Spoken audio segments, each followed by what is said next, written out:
செய்தி. வணக்கம். விவி செய்திகளுக்காக செய்திகள் வாசிப்பது ஸ்பர்ணா.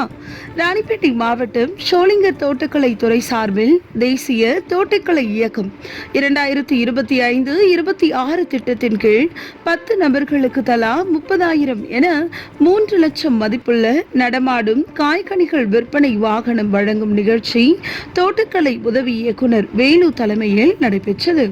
இந்த நிகழ்ச்சிக்கு சிறப்பு அழைப்பாளர்களாக ஷோலிங்கர் எம்எல்ஏ ஏஎம் முனிரத்தினம் அவர்கள் கலந்து கொண்டு 10 நபர்களுக்கு தலா 30,000 என 3 லட்சம் மதிப்புள்ள நடமாடும் காய்கனிகள் விற்பனை வண்டியை வழங்கினார்.